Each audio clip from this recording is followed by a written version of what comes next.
কলেজের গেটের সামনে দারোয়ানের পোশাক পরে দাঁড়িয়ে আছে একটা ছেলে। দেখেই বোঝা যাচ্ছে ছেলেটা এই কলেজের দারোয়ান। যারা যারা কলেজের ভেতরে ঢুকছে সবাইকে সালাম দিতেছে ছেলেটা। চলুন পরিচয় করিয়ে দিই ছেলেটার সাথে। ছেলেটার নাম হচ্ছে আকাশ। এবার অনার্স প্রথম বর্ষে ভর্তি হয়েছে। পাশাপাশি তার কলেজের দারোয়ানের চাকরি করে সে। ঘড়ির দিকে তাকিয়ে দেখে 9:55 বেজে গেছে। এমন সময় গেট দিয়ে প্রবেশ করছে দামি একটি গাড়ি। আকাশ সালাম দিল। গাড়ির ভিতরে বসে আছে একটা মেয়ে। আস্তে আস্তে তার পরিচয়ও জেনে যাবেন।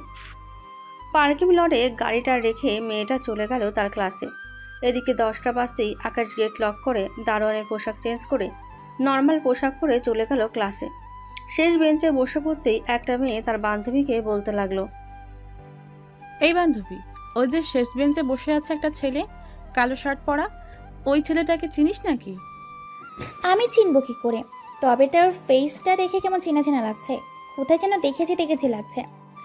আরে এটা তো দারোয়ান ছেলেটা। শুনেছি সেই ক্লাসের টপার। দারোয়ানের কাজ করে, পাশাপাশি লেখাপড়ায়ও ভালো। লেখাপড়ায় ভালো হলে তো কি হয়েছে? আমি তো তাকে ভালো থাকতে দিব না। একটু ওয়েট কর নাবিলা, কি বলতেছি। এই বলে ফারিহা নামের মেয়েটা নাবিলার কাছে চলে গেল আর বলতে লাগলো, এই নাবিলা, আমাদের ক্লাসে একজন দারোয়ান পড়ে, জানিস না নাকি তুই? কই না তো। আর দারোয়ান আমাদের ক্লাসে পড়ালেখা করবে কি করে? তুই কার কথা বলছিস? ওই যে পেছনের বেঞ্চে মাথা নিচু করে একটা ছেলে বসে আছে, ওই ছেলেটা হচ্ছে আমাদের কলেজের দারোয়ান, পাশাপাশি আমাদের ক্লাসেই পড়ে। সিরিয়াসলি? আমার তো ভাবতেই অবাক লাগছে। অবশেষে কিনা আমাদের কলেজের দারোয়ানের সাথে আমরা পড়ালেখা করি। এই চল তো আমার সাথে আজকে ব্যাটাকে সাইজ করে আসি। চল। এই বলে যে নাবিলা আকাশের কাছে যেতে যাবে এমন সময় ক্লাসে স্যার প্রবেশ করতে করতে বলতে লাগলো, এই নাবিলা, কোথায় যাইতেছ? তোমরা সিটে বসো তাড়াতাড়ি। কোথাও যাচ্ছি না স্যার, দেখছিলাম আপনি আসছেন নাকি। আমি এসে পড়েছি, চুপচাপ বসো তোমরা সিটে। প্রিয় শিক্ষার্থী, তোমরা তো ভালো করেই জানো আমাদের সেমিস্টার পরীক্ষা 3 দিন পর থেকে। তোমাদের সেমিস্টার পরীক্ষা ফি নির্ধারণ করা হয়েছে 3650 টাকা। আজ থেকেই তোমরা জমা দিয়ে দিবে। স্যার, আমার একটা কথা ছিল। আমরা তো সবাই টাকা দিতে পারবো, কিন্তু আমাদের কলেজের দারোয়ান কি টাকা দিতে পারবে আদৌ? নাবিলা, মানুষকে সম্মান দিতে শিখো। সে তোমাদের ক্লাসমেট, তার সাথে ভালো ব্যবহার করবে। আর আকাশ, ক্লাস শেষ হলে তুমি আমার সাথে একটু দেখা করো। ঠিক আছে স্যার, দেখা করব। এ বলে আকাশ তার সিটে বসে পড়ল। সঞ্জয় স্যার ক্লাস শেষ করে চলে গেল তার কেবিনে। এদিকে আকাশ তার সিট থেকে উঠে যেই চলে যেতে যাবে এমন সময় নাবিলা আকাশের পথ আটকিয়ে বলতে লাগলো, এই দারোয়ানের বাচ্চা, তোর জন্য আজকে স্যার আমাকে বকা দিয়েছে। আমি এতটুকু বড় হয়েছি, আজ পর্যন্ত আমাকে কেউ কিছু বলতে পারি নাই। আজ তোর জন্য কিনা আমি বকা খেয়েছি। তোর অবস্থা খারাপ করে ছাড়বো, দেখিস তুই কি করে পরীক্ষায় পাশ করিস। এই বলে নাবিলা আকাশের সামনে থেকে সরে গেল। এদিকে আকাশ কিছুটা ভয় পেল নাবিলার কথায়। নাবিলার কথাগুলো ভাবতে ভাবতে আকাশ চলে গেল সঞ্জয় স্যারের কেবিনে। স্যার, আসতে পারি? আকাশ, আসো ভেতরে, চেয়ারে বসো। প্রিন্সিপাল স্যার আসতেছে এখনই। আকাশ চেয়ারে বসে পড়ল। কিছুক্ষণ পর প্রিন্সিপাল স্যার এসে দেখে আকাশ বসে আছে সঞ্জয় স্যারের কেবিনে। প্রিন্সিপাল স্যারকে দেখে আকাশ সালাম দিয়ে আবারও চেয়ারে বসে পড়ল। আকাশ, তোমাকে সামনে এগোতে হলে অনেক বিপদ কাটিয়ে সামনের দিকে পা ফেলতে হবে, কারণ তোমাদের ক্লাসে একজন বিজনেসম্যানের মেয়ে পড়ে। অনেক অহংকারী সে, তার সাথে একটু সাবধানে থাকবে। ঠিক আছে স্যার, আমার পরীক্ষার ফিটা যদি মুকুব করতেন খুব ভালো হতো। জানেনই তো আমি এতিম, আবারও এই কলেজের দারোয়ানগিরি করে আমার পেট চালাই। তোমাকে টাকা নিয়ে ভাবতে হবে না, তুমি ভালো মতো পড়ালেখা করো। আমি এটাই চাই। তোমার মতো একজন ভালো স্টুডেন্ট আমি পেয়েছি ভাগ্যের ব্যাপারে। এই নাও, এইখানে 2000 টাকা আছে, কিছু ফল এনে খাইও। এই টাকাটা আমি তোমাকে উপহার দিলাম। কিন্তু স্যার। কোনো কিন্তু না আকাশ, তোমার যা কিছু লাগবে আমাদেরকে বলবে, আমরা তোমার সব কিছু এনে দিব। আমাদের লাইব্রেরি থেকে তোমার যে বইটা লাগবে নিয়ে যাও, তোমাকে বাধা দিব না কেউ। ধন্যবাদ স্যার আমাকে এতটুকু সাহায্য করার জন্য। এখন যাই তাহলে আমি।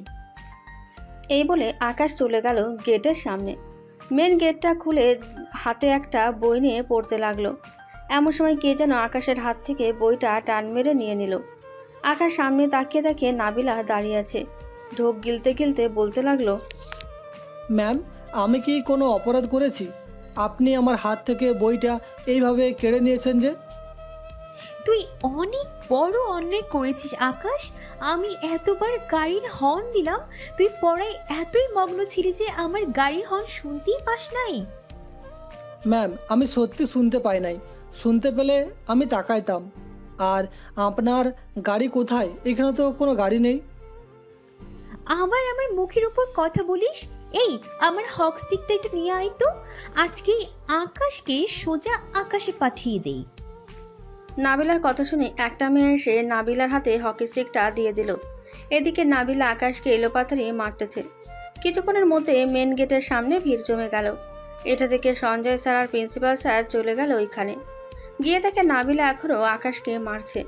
সঞ্জয় স্যার নাবিলার হাত থেকে হকি স্টিকটা ঠাস করে নাবিলার দুই গালে চড় বসিয়ে দিল আর বলতে লাগলো, কি পেয়েছো নাবিলা? এটা কি তোমার বাবার কলেজ যেখানে সেখানে তোমার বাবার টাকার পাওয়ার দেখাবে? স্যার, আপনি যেটা জানেন না সেটা নিয়ে কথা বলতে আসবেন না। তাকে আমি এতবার টাকার পরও সে আসে নাই। বই নিয়ে পড়ছিল সে, তাই আমি তাকে মেরেছি। ও আচ্ছা, বই নিয়ে পড়াটাও বুঝি তার অন্যায়। চলো আমার সাথে, দেখি তুমি কোথা থেকে আকাশকে ডেকেছিলে। এই বলে সঞ্জয় স্যার নাবিলার হাত ধরে টানতে টানতে নিয়ে চলে গেল একটা রুমে, যেখানে সিসি ক্যামেরার সকল ফুটেজ দেখা যায়।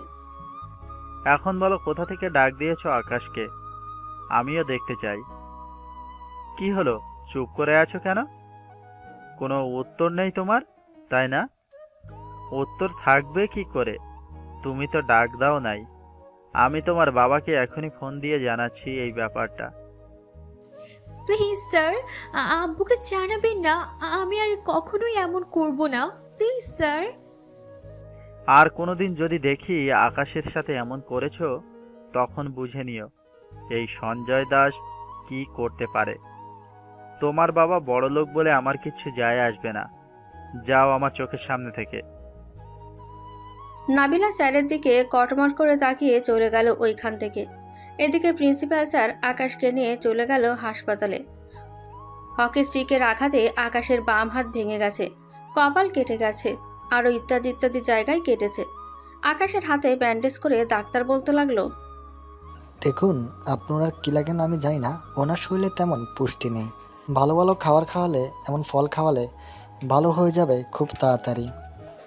আচ্ছা ডাক্তার, ওনার কখন জ্ঞান ফিরতে পারে? যদি একটু বলতেন খুব ভালো হতো, আমি একটু কলেজে যেতাম। আপনি যেতে পারেন এখন, সন্ধ্যায় জ্ঞান ফিরবে তার, তো এখন আসলেই হবে। ঠিক আছে ডাক্তার, একটু দেখে রাখবেন তাকে। এই বলে প্রিন্সিপাল স্যার চলে গেল কলেজে। এদিকে নাবিলা বসে আছে তার ক্লাসে সকল বান্ধবীদের সাথে। এমন সময় নাদিয়া বলতে লাগলো, নাবিলা, ছেলেটাকে এমন মার মেরেছিস, হয়তো 1 মাস হাসপাতালে ভর্তি থাকতে হবে তার। তা তো থাকতেই হবে। ওর এক হাত ভেঙে ফেলেছি, ডান হাত ভাঙার দরকার ছিল, তাহলে সে আর পরীক্ষাই দিতে পারতো না। এবার বাম হাত ভেঙেছিস, পরে না হয় আবার ডান হাত ভাঙবি। এটা তো টেস্ট সেমিস্টার পরীক্ষা, সামনেটা ফাইনাল, তখন তার ডান হাত ভেঙে দিস, তাহলেই হবে। চল এখন বাসায় চলে যাই, আর ভালো লাগছে না। সঞ্জয় স্যারকেও একটা কিছু করতে হবে, উনিও বেশি বার বেড়েছে। তবে উনি আমাদের স্যার, ওনাকে কিছু করার দরকার নেই, ওই আকাশকে করলেই হবে। সে যদি আমাদের থেকে ভালো রেজাল্ট করে তাহলে আমাদের পরিবার আমাদেরকে আর পড়াশোনা করতে দিবে না। সামনের বার এমন করতে হবে যাতে সে আর কোনোদিন এই কলেজের ত্রিসীমানায় আসতে না পারে। আচ্ছা যাই রে আমি এখন, কালকে দেখা হচ্ছে তোদের সাথে। এই বলে নাবিলা চলে গেল তার বাসায়। এদিকে সঞ্জয় স্যার সব কথা শুনে ফেলেছে তাদের। সব কথা শুনে চলে গেল প্রিন্সিপাল স্যারের কেবিনে। স্যার, আপনাকে একটা কিছু করতে হবে, না হলে ওই নাবিলা আকাশকে বাঁচতে দিবে না। কেন, আবার কি হয়েছে? স্যার, নাবিলা এবং তার বাকি বান্ধবীরা প্ল্যান করেছে যে পরের সেমিস্টার পরীক্ষায় তারা আকাশের এমন হাল করবে যাতে পরীক্ষা না দিতে পারে। আচ্ছা, আমি দেখতেছি কি করা যায়। আগে আকাশকে সুস্থ হতে দাও, এরপর দেখা যাবে কি হয়। সঞ্জয় স্যার আরও কিছুক্ষণ কথা বলে চলে গেল। এদিকে আকাশের জ্ঞান ফিরতে দেখতে পেল তার হাতে ব্যান্ডেজ করা। আকাশ যেই বেড থেকে উঠতে যাবে এমন সময় নার্স বলতে লাগলো, এখন আপনি উঠবেন না, এখন উঠলে আপনার হাতে সমস্যা হবে। চুপচাপ শুয়ে থাকুন, আমি ডাক্তারকে ডেকে আনতেছি। ঠিক আছে, যান। নার্স চলে গেল। এদিকে আকাশে সারা শরীরে ব্যান্ডেজ করা, নড়াচড়া করলেই ব্যথায় কুকিয়ে ওঠে আকাশ। সন্ধ্যা 7টা। প্রিন্সিপাল স্যার এবং সঞ্জয় স্যার বসে আছে আকাশের কেবিনে। আকাশ, কেমন লাগতেছে এখন তোমার? জি স্যার, ভালো আছি এখন, কিন্তু আমাকে হাসপাতালে নিয়ে এসেছে কি? প্রিন্সিপাল স্যার তোমাকে নিয়ে এসেছে হাসপাতালে। ডাক্তার, আকাশকে কখন নিয়ে যাওয়া যাবে বাসায়? আকাশকে আজকে রাতটা রাখলে ভালো হবে, আমরা আরও কিছু ট্রিটমেন্ট করব। ঠিক আছে, তাহলে আজকে রাতটা থাকুক এইখানে আকাশ। রাত 9টায় সঞ্জয় স্যার এবং প্রিন্সিপাল স্যার চলে গেল বাসায়। এদিকে আকাশের চোখে ঘুম নেই। নার্স আকাশের পাশে বসে ফোন টিপতেছে। কিছুক্ষণ পর ফোনটা রেখে দিয়ে বলতে লাগলো, আচ্ছা আকাশ, তোমার মা বাবা নেই নাকি? ওরা দেখতে আসলো না যে একবারও? না আপু, আমার মা বাবা নেই। বলতে গেলে আমি এতিম। এই পৃথিবীতে আমি একাই বেঁচে আছি। ও সরি, আমি জানতাম না, কিছু মনে করো না। আচ্ছা, আমরা কি ফ্রেন্ড হতে পারি? না আপু, আমি মেয়েদেরকে ভয় পাই। আজকে একটা মেয়ে আমাকে মেরে এইখানে পাঠিয়েছে। কোনো কিছু করলাম না, অপরাধ না করেও অপরাধের মতো মার খেতে হলো আমাকে। ও আচ্ছা, এখন তাহলে চোখ বন্ধ করে ঘুমাও, আমি বাকি পেশেন্টদের দেখে আসতেছি। এই বলে নার্স চলে গেল। এদিকে আকাশ কলেজের কথা ভাবতে ভাবতে ঘুমিয়ে গেল। সকালে ঘুম ভাঙতেই দেখতে পেল সঞ্জয় স্যার বসে আছে তার পাশে। আকাশ, কেমন লাগতেছে তোমার? এই তো স্যার, এখন ভালো আছি। স্যার, আমি আর এইখানে থাকবো না, আমি বাসায় চলে যাব। ঠিক আছে, আমি ডাক্তারের সাথে কথা বলে রিলিজ নিয়ে নিতেছি এখনই। এই বলে সঞ্জয় স্যার চলে গেল। এদিকে আকাশ উঠে ফ্রেশ হয়ে বসে আছে। কিছুক্ষণ পর সঞ্জয় স্যার রিলিজ নিয়ে চলে আসলো আকাশের কাছে। আকাশ, চলো, এখন তোমাকে আমাদের বাসায় নিয়ে যাই। সুস্থ হলে তোমাদের বাসায় যাবে তুমি। না স্যার, আমি আমাদের বাসায় থাকব। আপনি কলেজে চলে যান, আপনার দেরি হয়ে যাচ্ছে। আকাশ, তোমাকে আমাদের বাসায় যাইতে হবে। বাসায় সব কিছু ব্যবস্থা করে রেখেছি। না স্যার, আমি যেতে পারবো না, আমি আমার বাসায় থাকব। সঞ্জয় স্যার আকাশকে নিয়ে চলে গেল আকাশের বাসায়। কিছু ফল আর কিছু খাবার কিনে দিয়ে চলে গেল সঞ্জয় স্যার। দেখতে দেখতে কেটে গেল আরও 2 দিন। আজকে আকাশের পরীক্ষা। ভাঙা হাত নিয়ে কলেজে চলে গেল। ক্লাসরুমে বসে আছে এমন সময় নাবিলা ক্লাসে প্রবেশ করলো। আকাশের দিকে এক পলক তাকিয়ে ফিক করে হেসে তার সিটে বসে পড়ল। এদিকে আকাশ মাথা নিচু করে বসে আছে। স্যার ক্লাসে ঢুকতেই সবাই দাঁড়িয়ে সালাম দিতে লাগলো। সবাইকে খাতা দিয়ে দেওয়া হলো। ঘড়িতে 10:30 বাজতেই প্রশ্ন দিয়ে দেওয়া হলো। এদিকে আকাশ প্রশ্নটা নিয়ে সঞ্জয় স্যারের দিকে একবার তাকিয়ে আবার তার খাতার দিকে তাকিয়ে লিখতে লাগলো। 1 ঘন্টা 20 মিনিটে আকাশের পরীক্ষা শেষ হয়ে গেল। এটা দেখে সবাই অবাক। এদিকে নাবিলা দাঁড়িয়ে বলতে লাগলো, স্যার, আকাশ নকল এনেছে। আপনি তাকে চেক করে দেখেন, সে কিভাবে 10টি প্রশ্নের উত্তর 1 ঘন্টা 20 মিনিটে দিয়ে দিল। চুপচাপ বসে তুমি তোমার খাতা লেখা লিখো। তোমার খাতার নিচে যে নকল আমি একটা আগেই দেখেছি। আর আকাশকে তুমি চেক করলেও নকল পাবে না, কারণ সে ভালো স্টুডেন্ট। আকাশ, প্রিন্সিপাল স্যার তোমাকে যেতে বলেছে, একবার দেখা করে আসো স্যারের সাথে। ঠিক আছে স্যার। আকাশ চলে গেল প্রিন্সিপাল স্যারের কেবিনে। দরজার সামনে দাঁড়িয়ে বলতে লাগলো, স্যার, আসতে পারি? আসো। আকাশ, তোমার জন্য অপেক্ষা করছিলাম। তা পরীক্ষা কেমন হয়েছে তোমার? এই নাও, এই মাসের বেতন তোমার। খুব ভালো হয়েছে স্যার। যা পড়েছি তাই এসেছে পরীক্ষায়। তা কি যেন বলবেন, সঞ্জয় স্যার বলেছে। এই নাও, এই মাসের বেতন তোমার। কালকে আমি একটু গ্রামে যাব, তাই আজকেই দিয়ে গেলাম তোমাকে। ধন্যবাদ স্যার। এখন তাহলে আমি যাই। আকাশ চলে গেল। এদিকে নাবিলা এবং তার বাকি বান্ধবীরা পরীক্ষা শেষ করে চলে আসলো বাইরে। সবাই বসে আছে। এমন সময় নাবিলা বলতে লাগলো, কি রে নাবিলা, পরীক্ষা কেমন হয়েছে তোর? একটু ভালো হয় নাই রে। যে নকল নিয়ে এসেছিলাম ওইগুলো মাত্র 3টা কমন পড়েছে, বাকিগুলো একটাও কমন পড়ে নাই। এখন কি করব বলতো? এটা কোনো ব্যাপার না, আমি যে মাত্র 2টা দিয়েছি আর 8টাই দিতে পারি নাই। এটা তো টেস্ট, সেমিস্টার ফাইনালে না হয় ভালো করে পড়বো। তাই করতে হবে। আর একটা কথা, আকাশের সাথে আমি রিলেশন করব। তুই পাগল হয়েছিস? আকাশের সাথে রিলেশন করবি? সে একটা গরিব, তার কেউ নেই। বড় কথা হচ্ছে সেই কলেজের দারোয়ান। আমি যে কেন রিলেশন করব সেটা তোরা ফাইনাল সেমিস্টার পরীক্ষার সময় দেখতে পারবি।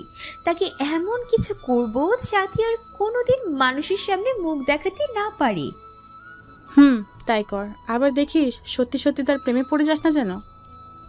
আমাকে কোন পাগলে পাইছে ওর মতো একটা খ্যাতির সাথে রিলেশন করব? যেটা করব এটা তো একটা নাটক। চল এখন বাসায় যাই। নাবিলা চলে গেল বাসায়। দেখতে দেখতে সবগুলো পরীক্ষা শেষ হয়ে গেল। এদিকে কলেজে 15 দিনের বন্ধ দিয়েছে। রাতে আকাশ বাসায় শুয়ে আছে। এমন সময় তার দরজায় কে যেন ধাক্কা দিতে লাগলো। আকাশ দরজা খুলতেই দেখতে পেল সঞ্জয় স্যার দাঁড়িয়ে আছে। স্যার, আপনি এত রাতে এইখানে কি করেন? আকাশ, এই নাও সিবিআই এর কিছু ফর্ম। এইগুলো আমি পূর্ণ করে দিয়েছি। কালকে তোমাকে এই ঠিকানায় চলে যেতে হবে। যদি একবার সিবিআই হতে পারো, সারা জীবনের জন্য সেটেল হয়ে যেতে পারবে। আর নাবিলার কাছ থেকে দূরে দূরে থাকবে। সে কিন্তু তোমার ক্ষতি করার অনেক চেষ্টা করবে ফাইনাল সেমিস্টার পরীক্ষার সময়। কিন্তু স্যার, নাবিলা তো এখন আমার ভালো একটা ফ্রেন্ড। আমার সাথে আর এমন করবে না বলেছে কোনো দিন। তবুও একটু সাবধান থাকবে। কে বলতে পারে এই মেয়ের ভেতরে কি ঘুরপাক খাচ্ছে, জিলাপির প্যাঁচের মতো। এখন তাহলে আমি যাই, অনেক রাত হয়ে গেছে। আর কালকে কিন্তু সকাল 10টার আগে চলে যাবে ওইখানে। ঠিক আছে স্যার। এই বলে সঞ্জয় স্যার চলে গেল। আকাশ আর দেরি না করে ঘুমিয়ে পড়ল। ফজরের আজানের শব্দে ঘুম ভাঙল তার। উঠে নামাজ আদায় করে রেডি হয়ে চলে গেল সেই জায়গায়। সকাল 10টা। এক এক করে নাম ডেকে ভেতরে ঢুকাচ্ছে সবাইকে। সবার শেষে আকাশকে ভেতরে ঢুকিয়ে নিল। কিছু পরীক্ষা করার পর সবাই বসে আছে। এমন সময় একজন লোক বলতে লাগলো, সবাই 3 দিন পর আসবে। এই 20 জন থেকে আমরা 5 জনকে সিলেক্ট করব। সবার আসাটা জরুরি, কে জানে কার ভাগ্যে কি লেখা আছে। আকাশ আর কিছু বলল না, চলে গেল বাসায়। দেখতে দেখতে কেটে গেল আরো 3টে দিন। 20 জনের সাথে বসে আছে আকাশ। কার নাম ডাকবে কে জানে। সবার প্রথমে আকাশের নাম ডাকলো। এটা দেখে তো আকাশ মহা খুশি। আকাশ, তুমি সবার প্রথম হয়েছো। এই নাও, এই কার্ডটা রাখো। প্রতি সপ্তাহে তোমাদের 2 দিন ট্রেনিং দেওয়া হবে। 3 মাস ট্রেনিং দেওয়া হবে তোমাদের। এই 3 মাসে তোমাদের 5 জনকে পাক্কা একজন সিবিআই অফিসার হতে হবে। আজকে তোমরা যাও। আকাশ হাসি মুখে চলে গেল বাসায়। রাতে প্রিন্সিপাল স্যার এবং সঞ্জয় স্যার আকাশের বাসায় বসে আছে। আকাশ জড়িয়ে ধরে সঞ্জয় স্যারকে বলতে লাগলো, স্যার, আপনি যদি না থাকতেন তাহলে আমি কখনোই সিবিআই অফিসার হতে পারতাম না। আপনার জন্য আজকে আমি একজন সিবিআই অফিসার হতে পেরেছি। ধন্যবাদ স্যার। আকাশ, তোমার জন্য আমরা দোয়া করি যাতে তুমি আরও বড় কিছু হতে পারো।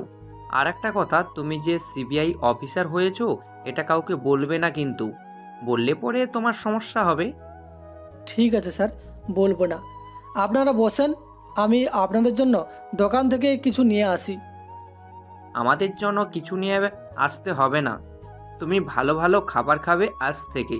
এখন তো তুমি একজন সিবিআই অফিসার, প্রতি মাসে তোমাকে টাকা দিবে। ঠিক আছে স্যার, চলেন আপনাদের এগিয়ে দিয়ে আসি। আকাশ তার স্যারদের এগিয়ে দিয়ে আসলো। দেখতে দেখতে কলেজও খুলে ফেললো। আজকে কলেজ খোলা 2য় দিন। কলেজের গেট দিয়ে প্রবেশ করছে আকাশ। এমন সময় নাবিলার ডাক। কি ব্যাপার আকাশ, কালকে আসলে না কেন তুমি কলেজে? এমনি আসি নাই, কালকে ক্লাস হবে না তো, তাই আর কি আসি নাই। তা আপনারা বাইরে বসে আছেন কেন? ভেতরে চলেন। না, ভেতরে যাব না, তোমার সাথে কিছু কথা আছে আমার। চলো আমার সাথে কলেজের পেছন দিকটায়। যা বলার আপনি এখানেই বলেন। আমি কলেজের পেছনের দিকটাকে যেতে পারবো না। আকাশ, আমি তোমাকে ভালোবেসে ফেলেছি। প্লিজ আমাকে ফিরিয়ে দিও না, তোমাকে ছাড়া আমি বাঁচতে পারবো না। সরি, আমি এসব ভালোবাসা টালোবাসা বুঝি না। আমি ক্লাসে গেলাম এখন। এই বলে আকাশ যে ক্লাসে চলে যেতে যাবে, পেছন থেকে নাবিলা বলতে লাগলো, একবার পেছনে ফিরে দেখো। তুমি যদি এখন আমাকে ভালোবাসো এটা না বলছো, তাহলে আমি আমার হাত কেটে ফেলবো। যা ইচ্ছা করেন, তবুও আমি রাজি হচ্ছি না। এই বলে আকাশ চলে যেতে যাবে, এমন সময় পেছন থেকে নাবিলা চিৎকারের শব্দ শুনতে পেল। পেছনে ফিরতেই দেখে নাবিলার হাত থেকে রক্ত পড়ছে। এটা দেখে আকাশ দৌড়ে চলে আসলো নাবিলার কাছে। আপনি কি পাগল হয়ে গেছেন? হাত কাটলেন কেন? তুমি বলো আমাকে ভালোবাসো, তা না হলে আমি নিজেকে শেষ করে দিব। আচ্ছা, আমি তোমাকে ভালোবাসি। এবার তো হয়েছে, চলো এখন তোমার হাতে ব্যান্ডেজ করিয়ে আনি। এই বলে নাবিলার হাতে ব্যান্ডেজ করিয়ে সবাই চলে গেল ক্লাসে। আজকে আকাশ আর নাবিলা একসাথে বসেছে, দুজন কথা বলতেছে। এমন সময় সঞ্জয় স্যার ক্লাসে প্রবেশ করে নাবিলা আর আকাশকে একসাথে দেখে বলতে লাগলো, আকাশ, আজকে তোমরা দুইজন একসাথে বসেছো যে? কেন স্যার, আমি বসতে পারি না নাকি?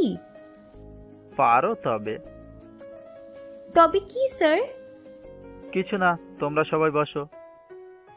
সঞ্জয় স্যার ক্লাস করিয়ে চলে গেল। দেখতে দেখতে 2 মাস কেটে গেল। আকাশ আর নাবিলার রিলেশনশিপ ভালোই কাটছিল। রাতে খাওয়া দাওয়া করে আকাশ ঘুমিয়ে গেল তাড়াতাড়ি, সকালে নাবিলাকে একটা সারপ্রাইজ দেবে বলে। ফজরের আজানের শব্দে আকাশের ঘুমটা ভেঙে গেল।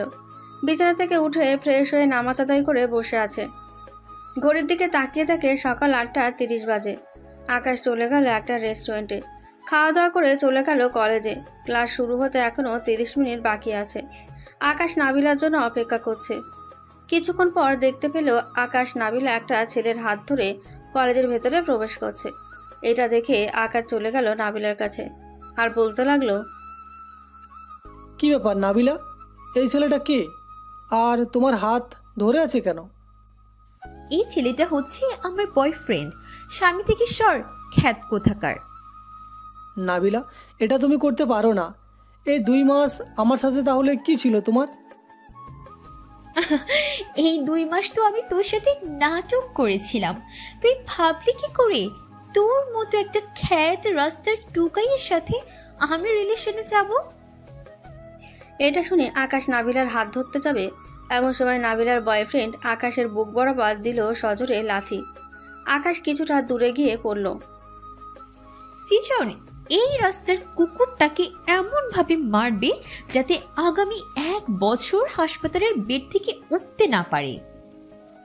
ওকে নীলা বেবি, তুমি যেহেতু বলছো, আমি কি না করতে পারি বলো? এই বলে সৃজন তার কয়েকজন বন্ধুকে ডেকে নিয়ে আসলো আর আকাশকে মারতে লাগলো। মারতে মারতে পুরো আধমরা বানিয়ে ফেলেছে আকাশকে। এমন সময় সঞ্জয় স্যার আসলো। এই সৃজন, তুই আকাশকে মারলি কেন? স্যার, আকাশ নাবিলার সাথে খারাপ কিছু করতে চাইছিল, তাই তাকে মেরেছি। নাবিলা, সৃজন এসব কি বলতেছে? আকাশ না তোমার ভালো একজন ফ্রেন্ড ছিল? তুমি তাকে মার খাওয়াতে পারলে? পারলাম, কারণ সে আমাকে, বাকিটা আপনি বুঝে নেন কি করতে চাইছিল। যাও, তোমরা ক্লাসে যাও। এই সুমন, ধরো তো আকাশকে, হাসপাতালে নিয়ে যেতে হবে এখনই। এই বলে সঞ্জয় স্যার এবং আরও কয়েকজন আকাশকে নিয়ে চলে গেল হাসপাতালে।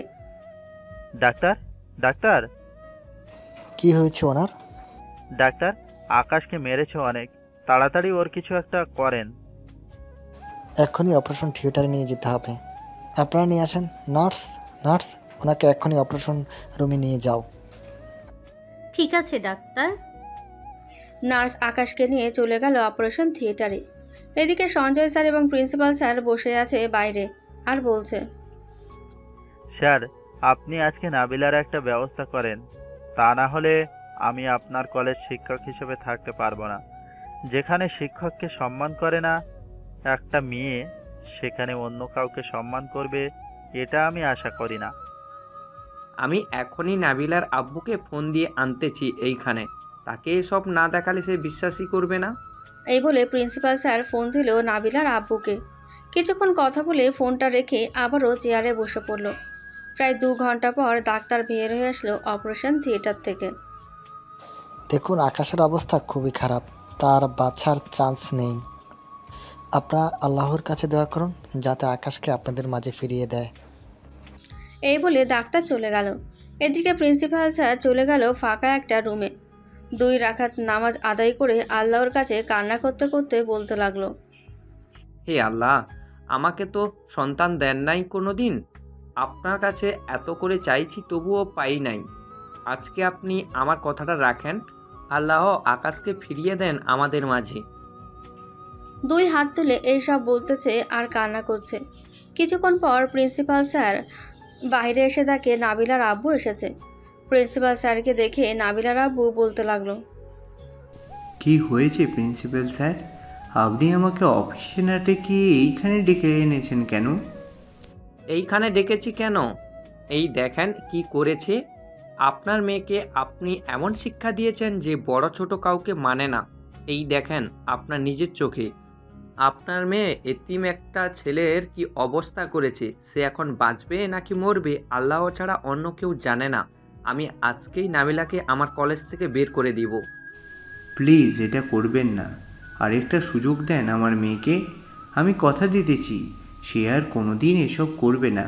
আমি নিজে দেখবো আমার মেয়েকে। আপনার কথায় আর একটা সুযোগ দিলাম আপনার মেয়েকে। দোয়া করেন যাতে ছেলেটা সুস্থ হয়ে যায়। নাবিলার আব্বু কথা বলে চলে গেল বাড়িতে। এদিকে প্রিন্সিপাল স্যার সঞ্জয় স্যারকে বলতে লাগলো, সঞ্জয় স্যার, আপনি বাসায় চলে যান। রাত তো হয়ে গেছে, আমি এইখানে আছি। আপনি এইখানে একা কি করবেন? আমি থাকি এইখানে। আকাশের জ্ঞান ফিরুক, এরপর যাব। স্যার, আকাশের জ্ঞান ফিরেছে, আপনারা দেখতে পারবেন গিয়ে। আমি ডাক্তারকে ডেকে আনতেছি। নার্সের কথা শুনে প্রিন্সিপাল স্যার আর সঞ্জয় স্যার চলে গেল ভেতরে। আকাশের সাথে কথা বলে সঞ্জয় স্যার চলে গেল সোজা বাসায়। দেখতে দেখতে 7 দিন কেটে গেল। আকাশ এখন কিছুটা সুস্থ আছে। রাজি সাহেব, আকাশ এখন সুস্থ আছে, আপনার চাইলে তাকে বাসায় নিয়ে যেতে পারেন। ঠিক আছে ডাক্তার, আপনি রিলিজ দেওয়ার কাগজ সাইন করে দেন। আমি আকাশকে নিয়ে চলে যাইতেছি। ডাক্তার রিলিজ দিয়ে দিল আকাশকে। প্রিন্সিপাল স্যার আকাশকে নিয়ে চলে গেল সোজা তার বাসায়। আকাশ, আজ থেকে তুমি এখানেই থাকবে। ঠিক আছে স্যার, তবে আমি সুস্থ হয়ে ক্যাম্পে চলে যাব। আমি আর পড়ালেখা করব না। ঠিক আছে আকাশ, তোমার যেটা ভালো লাগে এটাই করো, আমরা বাধা দিব না। দেখতে দেখতে কেটে গেল আরও 9টি দিন।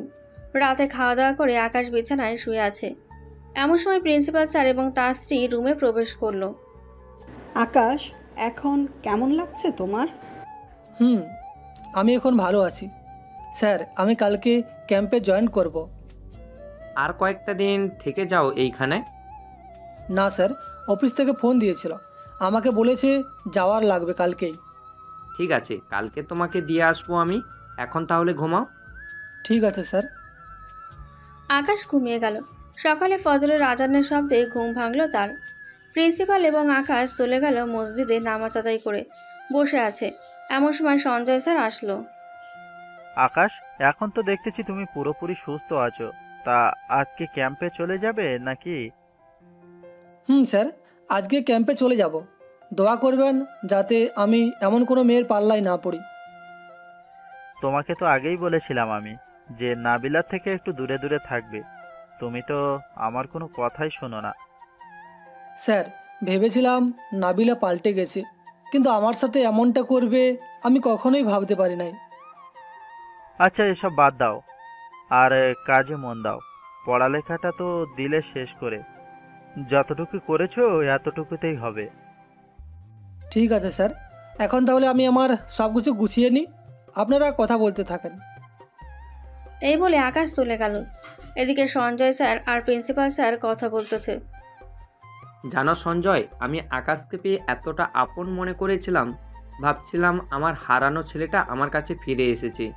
ওই দিন যদি গাড়ি অ্যাক্সিডেন্ট না করতাম তাহলে আমি আমার ছেলেকে কখনোই হারাতাম না। আচ্ছা স্যার, আপনি আপনার ছেলের শরীরে কোনো চিহ্ন দেখেন নাই? যে আপনি বলতে পারবেন এটা আপনার ছেলে? হুম, দেখেছিলাম। তার পেটের বাম পাশের একটা জন্মদাগ ছিল। তার পায়ের কাছে 4টা তিল ছিল একসাথে। ও আচ্ছা, আল্লাহ যেন আপনার ছেলেকে ফিরিয়ে দেয়। চলেন আকাশকে দিয়ে আসি। ক্যাম্পে আর কেউ জিজ্ঞেস করলে আকাশের ঠিকানা বলা যাবে না, বললে আবারও কেউ ডিস্টার্ব করতে পারে। হুম, চলো। প্রিন্সিপাল এবং সঞ্জয় স্যার চলে গেল নিচে, গিয়ে দেখে আকাশ রেডি হয়ে বসে আছে। চলো আকাশ, খাওয়া দাওয়া করে তোমাকে দিয়ে আসি ক্যাম্পে। চলেন। সবাই খাওয়া দাওয়া করে চলে গেল ক্যাম্পে। আকাশের ট্রেনিং শুরু হয়ে গেল। রাতে বসে আছে সবাই একসাথে। এমন সময় আকাশের টিমের একজন বলতে লাগলো, কি রে আকাশ, তুই সারাদিন মন মরা হয়ে বসে থাকিস কেন? আগে তুই এমন মন মরা ছিলি না। এমনি রে, মনমরা হয়ে থাকি। কি হয়েছে আমাদেরকে বল, আমরাও শুনি। আসলে আমি তো কলেজে পড়তাম জানিস, ওইখানে একটা বড় লোকের মেয়ের সাথে আমার রিলেশন হয়। সিবিআই অফিসে জয়েন করার 2 মাস পর ভাবছিলাম তাকে বলবো, পরে তাকে বলতে গিয়েছিলাম কলেজে। তখন সে তার আরেক বয়ফ্রেন্ডকে দিয়ে আমাকে অনেক মার খাওয়ায়। পরে আমি অসুস্থ ছিলাম 20 দিনের মতো, বিছানা থেকে উঠতেই পারি নাই। এর জন্যই আমার বড়লোক মেয়েদের পছন্দ না। আমি একবার বড়লোক মেয়েদের দেখতে পারি না। আচ্ছা আচ্ছা, চল খাওয়া দাওয়া করে আবার ট্রেনিং শুরু করি। কয়েকদিন পর আমাদের আবার বড় একটা মিশনে যেতে হবে। চল। সবাই খাওয়া দাওয়া করে আবারও ট্রেনিং করতে লাগলো। দেখতে দেখতে কেটে গেল 15টি দিন। আজকে আকাশদের শেষ ট্রেনিং। সবাই ট্রেনিং শেষ করে রাতে বসে আছে একসাথে।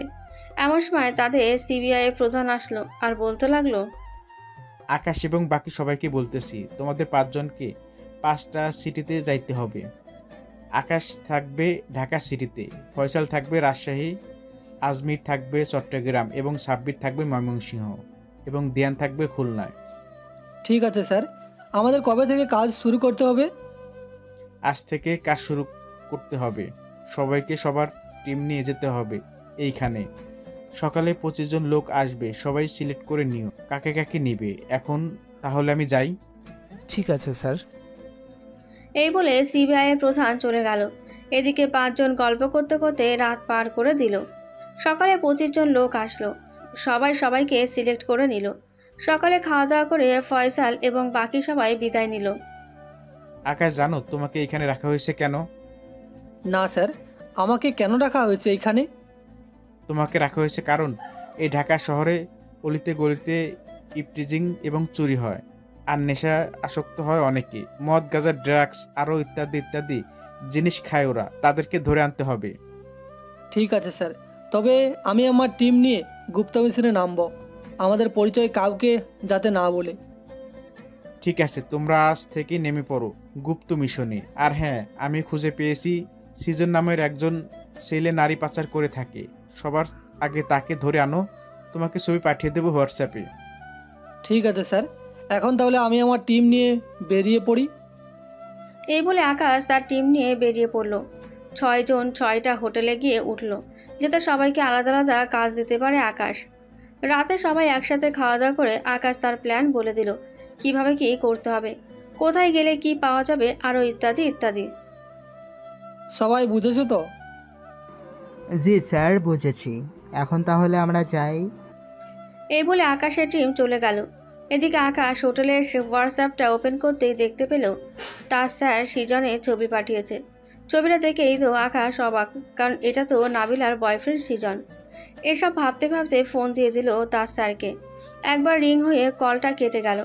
দ্বিতীয়বার রিং হতেই সিবিআই এর প্রধান ফোনটা ধরে ফেলল। আসসালামু আলাইকুম স্যার, আপনি যার পিক পাঠাইছেন হোয়াটসঅ্যাপে, সত্যি এই সিজনের কথা বলতেছেন? এই সিজনের কথাই বলতেছি। কেন, তুমি চিনো নাকি তাকে?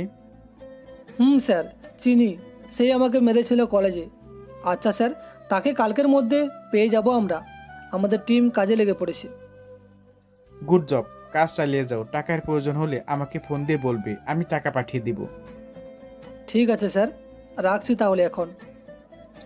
এই বলে আকাশ একটা সিগারেট ধরিয়ে খেতে লাগলো আর ল্যাপটপে দেখতে লাগলো সৃজন এখন আর নাবিলা কোথায় আছে। এখন নাবিলার লোকেশন চেক করতে দেখতে পেল একটা পার্টিতে আছে। এটা থেকে আকাশ সবাইকে ফোন দিয়ে বলে দিল যাতে এক্ষুনি বেরিয়ে পড়ে সবাই। সবাইকে নিয়ে চলে গেল ওই পার্টিতে। রাত প্রায় 2টো। পার্টি শেষ হতেই নাবিল এবং সৃজন বাইরে এসে পড়ল। দুজনে মদ খেয়ে টাল হয়ে আছে। দুজনের গাড়িতে এসে বসে পড়ল। এমন সময় আকাশ সৃজনের গাড়ির সামনে গিয়ে বলতে লাগলো, ভাইয়া কিছু টাকা দেন না, আমার খুব ক্ষুধা লাগছে, কিছু খাবো। এই নে ভাই আমার এটিএম কার্ড, পিন নাম্বার 2200, যত ইচ্ছা টাকা উঠাতে পারিস, শেষ হবে না। ধন্যবাদ ভাই, আমি কি আপনার গাড়ির ভেতরে বসতে পারি? আজকে তুই ড্রাইভ করবি, আমি তোর পাশে বসে থাকবো। ঠিক আছে।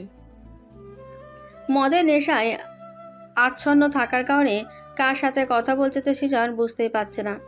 এদিকে আকাশ গাড়িটা নিয়ে চলে আসলো সিবিআইয়ের অফিসে। সৃজনকে রেখে নাবিলাকে নিয়ে চলে আসলো তার বাসায়। মুখে মাস্ক পরে দারোয়ানের সাথে কথা বলে গাড়িটা বাড়ির ভেতরে রেখে চলে গেল আকাশ। সকালে সিবিআইয়ের প্রধানমন্ত্রী আর আকাশ বসে আছে। এমন সময় সৃজনের হুঁশ ফিরল। আকাশকে দেখে বলতে লাগলো, কিরে কুত্তার বাচ্চা, তুই এখনো মরিস নাই? এত পিটানোর পরও তুই মরলি না, আজকে তো তোকে আমি মেরেই ফেলবো। আরে আরে শান্ত হ আগে, এরপর আমাকে মারিস?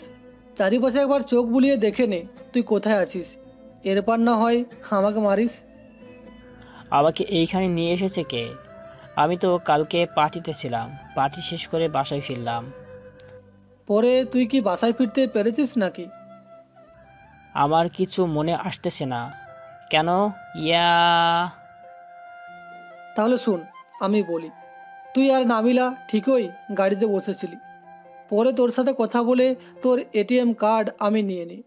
পরে তোর গাড়ি করেই এইখানে তোকে নিয়ে আসি, আর নাবিলাকে তার বাসায় দিয়ে আসি। ও আচ্ছা, এই কথা। আমার তো এটিএম কার্ড নিয়ে নিয়েছিস, তো আমাকে ছেড়ে দে, তাহলেই তো হয়। তোকে ছাড়লে তো তুই দেশ থেকে মেয়ে পাচার করবি। কবে জানি তোর গার্লফ্রেন্ড নাবিলাকে পাচার করে দিস। একদম ঠিক কথা বলেছিস। আজকে রাতে নাবিলাকে পাচার করে নিতাম, কিন্তু তুই তো ধরে এনেছিস আমাকে। তবে চিন্তা নাই, আমার লোকেরা ঠিকই কাজ করে ফেলবে। এই যে দেখতো এগুলা কারা? এটা বলতে সৃজন ডান পাশে তাকিয়ে দেখে তার সকল লোকদের ধরে নিয়ে এসেছে। এটা দেখে সৃজন আবারও বলতে লাগলো, তোর ওদের খুঁজে পেলি কোথা থেকে? তুই নিজেই দিয়েছিস আমাকে ওদের খোঁজ। আজকের পর থেকে তুই আর কোনোদিন মেয়ে পাচার করতেও পারবি না। তোর খোঁজ সবাই পাবে, দেখে নিস। আজকে রাতেই তোকে 3 রাস্তার মোড়ে ঝুলিয়ে দিয়ে আসবো। আমাকে মেরে ফেলবি নাকি তুই? আমাকে মেরে ফেললে যে নাবিলা মরে যাবে। নাবিলা আমাকে খুব ভালোবাসে, আমাকে না দেখে থাকতেই পারে না। ও আচ্ছা, তাই নাকি? সোজা হয়ে বস, তোর কয়েকটা পিক তুলে তোর ফোনে দিয়ে পাঠিয়ে দিই নাবিলের কাছে। কি বলিস তুই? পাঠিয়ে দে, তবে আমার কথাটা মাথায় রাখিস, নাবিলা আমাকে ছাড়া একটুও থাকতে পারে না। সেটা পড়ে দেখা যাবে থাকতে পারে নাকি পারে না। স্যার, এই শালাকে খতম করে দিই, কি বলেন? এখন নামে সন্দেহর বোর্ডেকে 4 ভাগে ভাগ করে মেন সড়কে রেখে আসবে, যাতে সকালে সকল টিভি চ্যানেলের লোকেরা খবর পেয়ে যায়। ঠিক আছে স্যার। তা আর কাকে ধরতে হবে? শুধু একটা পিক আর ইনফরমেশন দিয়ে দেন, তাকেও ধরে এনে পার্সেল করে রেখে আসবো মেন সড়কে। সৃজনকে খাবার খাইয়ে একটা অন্ধকার রুমে রেখে আসলো আকাশ। রাত প্রায় 9টা। সৃজনকে বাইরে বের করে আনলো। আকাশ এবং সিপাহী প্রধানের হাতে 2টা তলোয়ার।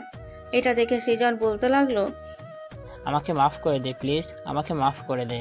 আমি এই দেশ ছেড়ে চলে যাব অন্য দেশে, প্লিজ আমাকে মাফ করে দে। তোর মতো নারী পাচারকারীর মাপ হয় না। অন্য কোনো কাজ করতি, যেমন চুরি ডাকাতি, তাহলে মাফ করে দিতে পারতাম, কিন্তু এই কাজে কখনোই মাপ নেই। স্যার, আমি আপনার পায়ে পড়তেছি, মাফ করে দেন প্লিজ স্যার, মাফ করে দেন। মাফ করতে পারি, একটা সত্যি মানতে পারবি তো? স্যার, মানতে পারবো। বলেন একবার কি শর্ত? আমার মেয়ে সিজুকাকে ফিরিয়ে এনে দে। কোন সিজুকার কথা বলতেছেন স্যার আপনি? কেন মনে নেই সিজনের কথা, যার সাথে তুই রিলেশন করছিস? শারীরিক সম্পর্ক, তার পেটে বাচ্চা এসেছিল, মনে পড়ছে নাকি? কিন্তু স্যার, সে এখন কোথায় আছে এরা তো আমি জানি না। জানিস সে এখন কোথায় আছে? ওই যে আকাশে তারা হয়ে গেছে সে। তোর মতো কয়েকজন ছেলে থাকলে আমার কবে গলা টিপে মেরে ফেলতাম। তুই আমার মেয়েকে মেরে ফেলেছিস, আজকে তোকে আমিও মেরে ফেলবো। একে একে করে তোর পুরো দলের সবাইকে মেরে ফেলবো। এই বলে সিবিআইয়ের প্রধান সিজনের গলায় দিল ছুরি চালিয়ে। এক ডলায় সিজনের মাথা পড়ে গেল। আকাশের বডিটা 4 টুকরো করে এলিফ্যান্ট রোডে 2 টুকরো রাখবে, বাকি 3 টুকরো নাবিলাদের কলেজের রেখে আসবে। ঠিক আছে স্যার, আপনি ফ্রেশ হয়ে নেন, আপনার শরীরে রক্ত লেগে আছে। কাজ শেষ হলে আমাকে ফোন দিয়ে বলে দিবে, কালকে তোমাদের নতুন কাজ দিব। আর নতুন প্রধানমন্ত্রী ফোন দিলে বলবে যে আমরা সিজনকে ধরতে পারি নাই। এটা নিয়ে আপনাকে চিন্তা করতে হবে না। আপনার মেয়ে মানে আমার বোন। আমার বোনকে যারা খুন করেছে তাদেরকে আপনি ছেড়ে দিলেও আমি ছাড়বো না। এই বলে আকাশ সিজনের বাকি বডিটাকে 4 টুকরো করে 3 টুকরো কলেজে রেখে আসলো, আর বাকি 2 টুকরো এলিফ্যান্ট রোডে রেখে আসলো। ফ্রেশ হয়ে খাওয়া দাওয়া করে ঘুমিয়ে গেল। সকালে আকাশের টিমের ডাকে ঘুম ভাঙলো আকাশের। স্যার ওঠেন, আমাদের কর্নেল স্যার ডাকতেছে আপনাকে। তোমরা যাও, আমি আসতেছি এখনই। এই বলে আকাশ উঠে ফ্রেশ হয়ে চলে গেল স্যারের কাছে। আকাশ যেতেই কয়েকটা ছবি আকাশের হাতে দিয়ে বলতে লাগলো, আকাশ এই কয়েকটাকে ধরে আনতে হবে। এই দুটাকে বাংলাদেশেই পাবে, আর এই দুজন বাইরের দেশে থাকে। তোমাদেরকে যে করে হোক তাদেরকে আনতে হবে। ঠিক আছে স্যার, ওদেরকে নিয়ে আসবো, চিন্তা করবেন না। এখন তাহলে যাই, আমি কাজে লেগে পড়তে হবে। ঠিক আছে, যাও। আকাশ একটা হুডি আর মুখে মাস্ক পরে চলে আসলো একটা কম্পিউটারের দোকানে। তার ওয়েবসাইট বানানো ছিল, ওইখানে পিকটা আপলোড করে কম্পিউটারের দোকান থেকে বেরিয়ে পড়লো আকাশ। হ্যালো শাওন, কোথায় আছো তোমরা? এই তো স্যার, সবাই একসাথে বিম বিম কফি শপে বসে আছি। আপনি কোথায় আছেন এখন? এই তো আসতেছি। তোমাদের ফোনে দেখো একটা ছবি পাঠাইছি, ওর খোঁজ নাও তোমরা। কথা বলতে বলতে হেঁটে যাচ্ছে আকাশ। এমন সময় কারোর সাথে ধাক্কা খেয়ে পড়ে গেল সে। সামনের দিকে তাকিয়ে দেখতে পেল নাবিলা নিচে পড়ে আছে। নাবিলাকে দেখে তাড়াতাড়ি মাস্ক পরে নিল আর বলতে লাগলো, সরি ম্যাম, আসলে আমি দেখতে পাই নাই। It's okay. আকাশ এক নজরে তাকিয়ে আছে। 2 দিনে এত পরিবর্তন হয়ে গেছে ভাবতেই পারেনি সে। এসব না ভেবে চলে গেল কফি হাউসে। 6 জন একসাথে বসে আছে। এমন সময় কারো চিল্লাচিল্লির শব্দে পেছনে ফিরে তাকালো আকাশ। তাকিয়ে দেখে 4টে ছবি থেকে একজন আছে এইখানে। আকাশ ইশারা করতেই তার পুরো টিম চলে গেল ওইখানে আর বলতে লাগলো, কি হয়েছে ভাই, আপনি চিল্লাচিল্লি করতেছেন কেন? ভাই এই দেখেন তো, তাদের কাছে কফি চাইছি, কফিতে এইগুলো কি দিয়েছে? ভাই কফিতে তেলাপোকা দিয়েছেন কেন? আপনাদের কফি এত স্বাদ, এটার কারণেই, তাই না? না ভাই, এটা তেলাপোকা না। আপনি তুলে দেখেন, এটা হচ্ছে কফি মিক্স করার একটা সুতো। এর ভিতরে কফি রাখা আছে। ভাই উনি তো ঠিকই বলেছে, আপনি হয়তো ভুল দেখেছেন, আমরাও তো খাচ্ছি কফি। সরি ভাই চিল্লাচিল্লি করার কারণে। আকাশের পুরো টিম আবার চলে আসলো আকাশের কাছে। আকাশ তার প্ল্যান করে ফেললো কি করবে। তার প্ল্যান মোতাবেক কাজ করতে লাগলো সে। লোকটা কফি শপ থেকে বের হয়ে গেল। এটা দেখে আকাশও বের হয়ে গেল। লোকটার পিছু নিচ্ছে আকাশ। এদিকে তার টিম বিভিন্ন বাইক দিয়ে তার পিছু নিতেছে। কিছুতে যেতেই লোকটা বুঝতে পারলো যে তার পিছু নিয়েছে কেউ। এটা দেখে লোকটা দিল এক দৌড়। লোকটার পিছনে আকাশও দৌড়াচ্ছে। কিছু দূর যেতেই আকাশ লোকটাকে ধরে ফেললো। কি রে, কোথায় পালিয়ে যাইতেছিস? চল আমার সাথে। আরে ভাই আপনারা কে, আর আমাকে ধরছেন কেন? তোর বাপ আমরা, সিবিআই অফিসার। এটা শুনে লোকটা তার বুকে হাত দিয়ে করতে করতে মুখ দিয়ে লালা বের করতে করতে মারা গেল। কি ব্যাপার, এতক্ষণ তো এই লোকটা ভালোই ছিল, মারা গেল কি করে? ঠিকই তো ভাই, কফি শপ থেকে বের হয়ে কিছু তো খাইও নাই যে মারা যাবে। চলো ফরেন্সিতে পাঠিয়ে দিই, ওইখানে ডাক্তার মাইতি আমাদেরকে জানিয়ে দিবে কি হয়েছে এই লোকটার। স্যার চলেন। আকাশ তার পুরো টিম এবং লোকটাকে নিয়ে চলে আসলো তাদের অফিসে। ফরেন্সিক রিপোর্ট আসতে বুঝতে পারলো যে লোকটাকে বিষ দিয়ে মারা হয়েছে। আচ্ছা ডাক্তার মাইতি, ওনাকে কি এমন বিষ দিয়েছে যে উনি মারা গেছে এত দেরিতে? পিকে নক নামের একটা বিষ আছে, যারা ডাক্তার এটা শুধু তারাই প্রয়োজনে ব্যবহার করতে পারবে। এই বিষটা হচ্ছে পোকা মারার জন্য বানানো হয়েছে। মানুষের শরীরে যদি এটা পুশ করা হয়ে 10 ঘন্টার মধ্যে তাকে মাটি দিতে হবে, তা না হলে আশেপাশের সকল লোকদের ওপর এর প্রভাব ছড়াবে। ও আচ্ছা, ওনাকে এইখানে নিয়ে এসেছি, অলরেডি 4 ঘন্টা হয়ে গেছে। আচ্ছা ডাক্তার মাইতি, এই বিষটা কি কোনো রিসার্চ বা অন্য কোথাও ব্যবহার করা যেতে পারে? ওয়েট, আমি তোমাকে এখনই বলতেছি এই বিষটা কোথায় কোথায় ব্যবহার হচ্ছে। ডাক্তার মাইতি তার ল্যাপটপে দেখতে লাগলো এই বিষটা কোথায় কোথায় ব্যবহার হচ্ছে। এই দেখো আকাশ, এই জায়গায় ব্যবহার করা হচ্ছে। আরে এটা তো কফি শপের পাশেই, ওইখানে গেলেই বোঝা যাবে কে এই অ্যান্টিডটটা ব্যবহার করেছে রিসার্চের জন্য। এই বলে আকাশ চলে গেল ওইখান থেকে কিছু কফি শপে, গিয়ে ওই ওয়েটারকে খুঁজতে লাগলো, কিন্তু পেল না, কারণ ওয়েটারটাই ছিল খুনি।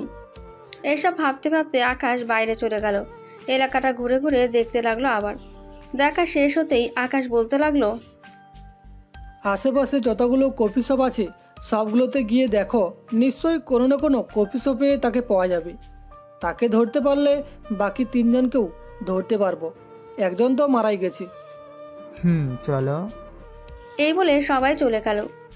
এইদিকে আকাশ টং দোকান থেকে সিগারেট ধরিয়ে খাচ্ছে আর ভাবছে তাকে কোথায় খুঁজে পাওয়া যায়। এমন সময় সামনেই দেখতে পেল ওই ওয়েটারটা হেঁটে হেঁটে কোথায় যেন যাচ্ছে। আকাশ সিগারেটটা ফেলে দিয়ে মুখে মাস্ক পরে ওয়েটারের পিছু করতে লাগলো এবং বাকি টিমকে খবর দিয়ে দিল যে তাকে পাওয়া গেছে। ওয়েটারটা একটা বাসায় ঢুকে গেল। আকাশও সেই বাসায় ঢুকে পড়ল, কারণ তাকে চোখের আড়াল করলেই হারিয়ে ফেলবে। এই ভেবে তার সাথে লিফটে উঠে পড়ল, কিন্তু ওয়েটারের কোনো রিয়াক্ট দেখতেছে না আকাশ। এটা দেখে ওয়েটারের গালে ঠাস করে একটা চড় মেরে দিল, কিন্তু কোনো রিয়াক্টই করলো না। আকাশ বুঝে গেছে ওরও মৃত্যুর খুবই কাছে। আকাশ লিফটটা থামিয়ে ওয়েটারকে ঠেলতে ঠেলতে বাইরে বের করে দিল, কিন্তু ওয়েটার বাইরে গিয়ে আবার লিফটে ঢুকে পড়ল। এটা দেখে আকাশ তার পুরো টিমকে ডেকে আনলো। ওয়েটারকে ঘুমের ইঞ্জেকশন দিয়ে তাকে নিয়ে চলে আসলো ডাক্তার মাইতির কাছে। ভালো কাজ করেছো, এমন একটা লোককেই আমি খুঁজতেছিলাম। ওয়েট, ওর হুঁশ ফিরাচ্ছি। এটা বলেই ডাক্তার মাইতি লোকটার কান বরাবর দিল স্টিলের থালা দিয়ে বাড়ি। সাথে সাথে ওয়েটারের হুঁশ ফিরে আসলো। আমি এইখানে আসলাম কি করে? ভাই, আপনারা এইখানে আমাকে ধরে নিয়ে এনেছেন কেন? সত্যি করে বল, ওই লোকটার কফিতে কে কি মিশাতে বলেছিল? কেউ কিছু বলে নাই, আমি নিজেই মিশিয়েছি। সত্যি করে বল, তা না হলে গুলি করে মেরে ফেলবো। বলতেছি একটা ভদ্রলোক এসেছিল, সে আমাকে এই কাজ করতে বলেছে। আমাকে 10,000 টাকা দিয়েছিল এই কাজের জন্য। আমিও রাজি হয়ে গিয়েছিলাম, কারণ আমার আম্মু অসুস্থ ছিল, টাকার প্রয়োজন ছিল খুব। ও আচ্ছা, তার জন্য তুই তাকে বিষ দিয়ে মেরে ফেলবি? কি বিষ? আমি তো বিষ দেই নাই। আমাকে একটা ওষুধ দিয়েছিল ট্যাবলেটের মতো, ওইটা কফির সাথে মিশিয়ে দিয়েছিলাম। এরপর তো আমি জানি না কি হয়েছে। ও আচ্ছা, এখন বল তোর কি করব? আমাকে ছেড়ে দিন, আমার আম্মু অসুস্থ, বাড়িতে যেতে হবে তাড়াতাড়ি। তুই বাড়িতে গেলে ওই লোকটা তোকে আবারও মারার চেষ্টা করবে। ডাক্তার মাইটি, আপনি কিছু একটা করেন। আমি একটা ইঞ্জেকশন দিয়ে দিতেছি, ওটি একবারে ঠিক হয়ে যাবে, কেউ কিছু করতে পারবেন না। আর অপরিচিত কারো কিছু খাবেন না, বা পরিচিত কারো, হয়তো ওই জিনিসটাই আপনার শেষ দিন হতে পারে ওইটা খেলে। ঠিক আছে ডাক্তার, এখন তাহলে আমি যাই। আকাশ ওয়েটারকে তার বাসায় দিয়ে আসলো। এদিকে আকাশ চিন্তায় পড়ে গেল, খুঁজে বের করবে কিভাবে তাকে। না বের করতে পারলে তো অনেক বড় সমস্যা হয়ে যাবে, দেশের অনেক মানুষের ক্ষতি হতে পারে। এসব ভাবছে এমন সময় সিবিআই প্রধান আকাশের কাঁধে হাত রেখে বলতে লাগলো, আকাশ, এত চিন্তা করতে হবে না, 1 মাসের মধ্যে ওরা ধরা পড়ে যাবে, দেখে নিও। ঠিক আছে স্যার, আমরা আমাদের কাজ চালাতে থাকি। চলো, আজকে তোমাদের সাথে নিয়ে রাতে ডিনার করব। এই বলে সিবিআই প্রধান আকাশ এবং তার পুরো টিমকে নিয়ে চলে গেল রেস্টুরেন্টে। খাওয়া দাওয়া করে আবারও চলে আসলো ক্যাম্পে। শরীর ক্লান্ত থাকার কারণে সবাই ঘুমিয়ে গেল। সকাল হতেই আবারও খোঁজ করতে লাগলো কোথায় পাওয়া যাবে। এমন সময় আকাশের ফোনটা বেজে উঠল। তাকিয়ে তাকিয়ে তার গুপ্তচর ফোন দিয়েছে। কলটা রিসিভ করতেই বলতে লাগলো, স্যার, ওরা আজকে ঢাকা 5 স্টার রেস্টুরেন্টে থাকবে। 305 নাম্বার রুমে। আপনার তৈরি থাকেন। ঠিক আছে রাহাত, আর তোমাকে অনেক ধন্যবাদ তুমি খোঁজটা দেওয়ার জন্য। রাখছি তাহলে এখন। এই বলে আকাশ ফোনটা রেখে দিয়ে তার টিমকে বলতে লাগলো, 5 স্টার রেস্টুরেন্টে আজকে রুম বুক করো 6টা। আজকে রাতেই ওদেরকে ধরতে পারবো। ঠিক আছে স্যার, আমরা আজকে রুম বুক করতেছি। আকাশ এবং তার টিম চলে গেল রেস্টুরেন্টে। রাতে খাওয়া দাওয়া করে বসে আছে বাইরে। এমন সময় একটা বড় গাড়ি আসলো। গাড়িটার দাম কম করে হলেও 3 কোটি টাকার ওপরে হবে। রেস্টুরেন্ট এবং পার্কিং লটে গাড়িটা রেখে 3জন লোক নেমে চলে গেল রেস্টুরেন্টের ভেতরে। তোমরা চলে যাও ভিতরে, আমি এই দিকটা দেখতেছি। আকাশের কথায় তার টিম চলে গেল ভেতরে। এইদিকে আকাশ তাদের গাড়িতে দুইটা টাকার লাগিয়ে দিল, যাতে গাড়ি যেখানেই যাক না কেন লোকেশন দেখতে পায় সে। আকাশ নিচে বসে দূরবীক্ষণ যন্ত্র দিয়ে দেখতে লাগলো 3জন কি করছে। ঘরের ভেতরে 3জন মেয়েকে নিয়ে পার্টি করতেছে তারা। রাত প্রায় 3টে। 3জন মদ খেয়ে মাতাল হয়ে বিছানায় শুয়ে আছে। এটা দেখে আকাশ চলে গেল ওপরে। গিয়ে তাকে তার টিম 3জনকে নিয়ে বাইরে আসছে। কিরে, 3জনকেই নিয়ে এসেছিস? স্যার, 3জনকেই নিয়ে এসেছি। চলেন এখন যাওয়া যাক। চলো। 3জনকে নিয়ে চলে আসলো ক্যাম্পে। আকাশের এত ফাস্ট কাজ দেখে তার বস বলতে লাগলো, বা আকাশ বা, আজকে তুমি একটা ভালো কাজ করে দেখাইছো। আমি কখনো ভাবতে পারি নাই 3-4 দিনে তুমি তাদেরকে বের করে ফেলবে। শত্রুদের বের করাই তো আমার কাজ স্যার, তাই না? এখন তাদের বেঁধে রেখে দিই, কালকে ওদের বিচার করব। এইখানে বেঁধে রাখো, সকাল তো হয়ে গেছে। ঠিক আছে স্যার। আকাশ তাদেরকে বেঁধে রেখে ফ্রেশ হয়ে নিল সবাই। সকালে বসে বসে খাবার খাচ্ছে আকাশ। এমন সময় 3জনের থেকে একজনের জ্ঞান ফিরল। কিরে, এসি বন্ধ করে রেখেছিস কেন? এসি ছাড়া বিদেশ থেকে দেশে এসেছি, তোরা থাকতেও দিবি না নাকি দেশে? তার কথার কোনো উত্তর দিচ্ছে না দেখে চোখ খুলতেই দেখতে পেল তার পরনে ছোট্ট একটা প্যান্ট ছাড়া অন্য কোনো কিছু নেই। এটা থেকে সামনের দিকে চোখ পড়লো লোকটার। এই টুলুমুলু, ওঠ শালা, আমাদেরকে ধরে ফেলেছে সিবিআই এর অফিসার। কি বলতেছিস? আমরা তো 5 স্টার হোটেলে আছি, ওরা জানেও না আমরা কত নাম্বার রুমে আছি। শালা উঠে দেখ, জানে না কি জানে না। টুলু চোখ খুলতেই দেখতে পেল সিবিআই অফিসে বসে আছে তারা। আকাশ খাওয়া দাওয়া শেষ করে ওদের বলতে লাগলো, তোরা কি খাবি বল, আজকে তোদের পেট ভরে খাওয়াবো। আমরা কিছু খাবো না, আমাদেরকে ছেড়ে দেন। তোদেরকে ধরে এনেছি ছেড়ে দেওয়ার জন্য নাকি রে? চুপচাপ বসে থাক এইখানে, তা না হলে গুলি করে দেব। আকাশ, তোমার পিস্তলটা দাও তো আমাকে, ওদের মুখ থেকে আদায় করি 2000 মেয়ে কোথায় লুকিয়ে রেখেছে। বলতেছি স্যার, বলতেছি আমাদেরকে গুলি করবেন না। আমি এক্ষুনি মেয়েগুলোকে এইখানে আনার ব্যবস্থা করতেছি। বাবা, কিছু না করতেই তোরা তোদের কাজ করতেছিস। আকাশ, তোমার ফোনটা দাও তো, ওদেরকে ফোন দে, মেয়েগুলো আসলে ওদের ছেড়ে দিব। আকাশ তার ফোনটা দিয়ে দিল। টুলু ফোনটা নিয়ে তাদের ড্রাইভারকে ফোন দিয়ে বলে দিল এইখানে আসার জন্য সকল মেয়ে নিয়ে। কিছুক্ষণ পর তাদের ড্রাইভার সকল মেয়ে নিয়ে চলে আসলো। স্যার, ওদেরকে ছেড়ে দিই, না হয় কাজ তো শেষ। আর একটা কাজ আছে তো, ওদের অ্যাকাউন্টে সকল টাকা আমাদের অ্যাকাউন্টে ট্রান্সফার করো, এরপর তাদেরকে ছেড়ে দাও। এই তোদের সকল টাকা আমাদের অ্যাকাউন্টে ট্রান্সফার করে দে, তা না হলে মেরে ফেলবো কিন্তু। এতগুলো ভয় দেখান কেন স্যার? আমাদেরকে বললেই তো আমরা দিয়ে দিই। তোরা এমনি এমনি দেওয়ার মতো তো লোক না, হয়তো কোনো কারণ আছে দেওয়ার পিছনে। তাড়াতাড়ি বল কি কারণ আছে। এমনিতেই কোনো কারণ নেই স্যার, এমনিতেই দিয়ে দিতেছি। এই নেন, আপনাদের অ্যাকাউন্টে টাকা পাঠিয়ে দিতেছি। আর দিয়ে দেওয়ার কারণ হচ্ছে আমরা বিদেশ থেকে এসেছি, এইখানে আমাদের পরিবার আছে, এর জন্য এসব বাজে কাজ করতে চাই না, আর সব কিছু ছেড়ে দিতেছি। আচ্ছা, তোর পরিবারকে ফোন দিয়ে বল এইখানে আসতে। ওরা যদি তোর পরিবার হয় তাহলে আমরা তাদের ছেড়ে দেব, এই বলে দিলাম। ঠিক আছে, ফোন দিতেছি। এই বলে লোকটা ফোন দিল তার পরিবারের কাছে। প্রায় 2 ঘন্টা পর তাদের পরিবার আসলো সিবিআই অফিসে। তাদেরকে দেখে আকাশ বলতে লাগলো, স্যার এখন কি করবেন? ছেড়ে দিবেন নাকি জেলে ভরে দিবেন তাদের? ছেড়ে দিই, আবার যদি খারাপ কাজ করে তাহলে জেলে ভরে দিব। আর ওদেরকে আমাদের অফিসে কোনো একটা কাজ দিয়ে দাও, তাহলে খারাপ কাজ করতে পারবে না। ঠিক আছে স্যার। এই তোমাদের তিনজনকে বলতেছি, আজ থেকে আমাদের এইখানে কাজ করবে তোমরা। তোমাদেরকে একটা বাড়ি দেওয়া হবে, ওই বাসায় থাকতে পারবে। ঠিক আছে স্যার, এখন তাহলে আমাদের ছেড়ে দেন। এই বলে আকাশ এবং সিবিআই প্রধান তাদের তিনজনকে ছেড়ে দিল। রাতে আকাশ এবং তার টিম বসে আছে। এমন সময় সিবিআই প্রধান আসলো। আকাশ, আমাদের আর মিশন নেই হয়তো। 1 বছরে আমরা অনেক সন্ত্রাসীদের ধরেছি। এখন তোমরা সবাই বাড়িতে যেতে পারো। যদি আবারও কোনো মিশন হয় তাহলে তোমাদের ফোন দিব। ঠিক আছে স্যার, সকালে চলে যাবো নে বাসায়। ঠিক আছে, এখন তাহলে ঘুমাও। আকাশ এবং বাকি সবাই ঘুমিয়ে গেল।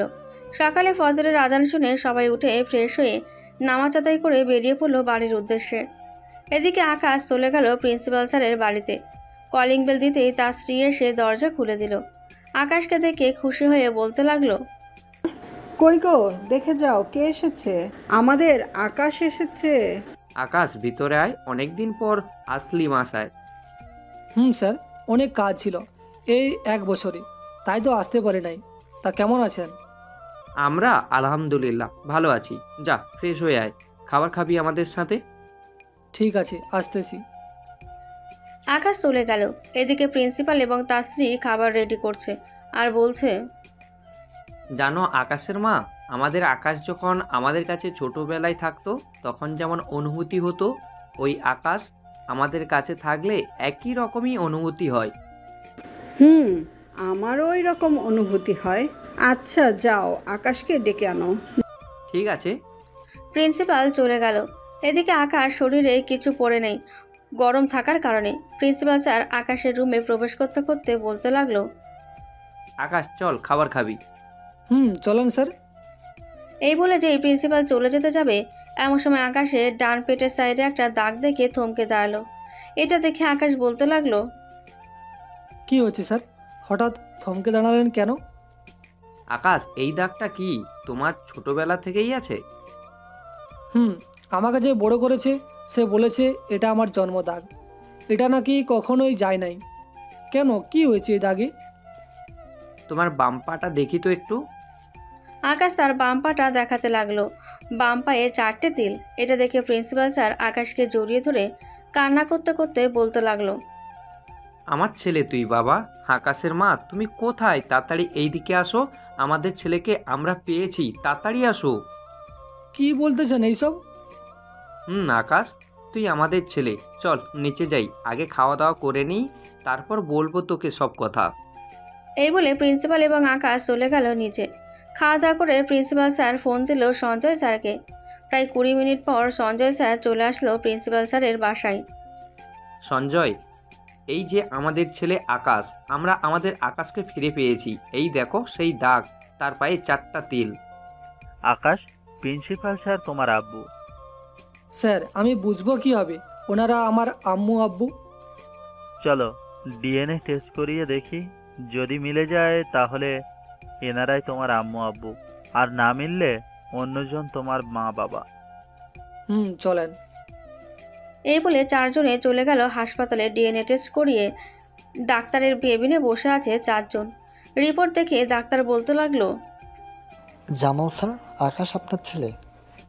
এটা শুনে জামাল মানে প্রিন্সিপাল আকাশকে জড়িয়ে ধরলো আর বলতে লাগলো, আমরা আমাদের ছেলেকে ফিরে পেয়েছি এতদিন পর। আল্লাহ, তুমি আমার কথা অবশেষে কবুল করেছো। সবাই চলে গেল বাসায়। আজকে আকাশ খুব খুশি, তার মা বাবাকে পেয়েছে। রাতে খাবার টেবিলে বসে আছে আকাশ এবং তার আম্মু আব্বু।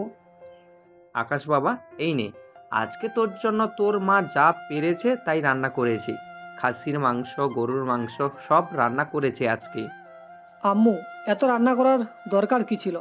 রান্নাগুলো তো নষ্ট হয়ে যাবে। না, নষ্ট হবে না। একটু পরে পাশের বাড়ির ভাবি এসে খাবার নিয়ে যাবে। চলো আমরাও খেয়ে নিই। খাওয়া দাওয়া শেষ করে বসে আছে, এমন সময় কলিং বেল বেজে উঠল। দরজা খুলতে দেখতে পেল পাশের বাসার মহিলা এসেছে। খাবারগুলো তাকে দিয়ে দিল। 3 জন বসে টিভি দেখছে। এমন সময় আকাশের আব্বু বলতে লাগলো, আকাশ, তোকে কিছু কথা বলার ছিল আমার, কথাটা রাখবি বাবা?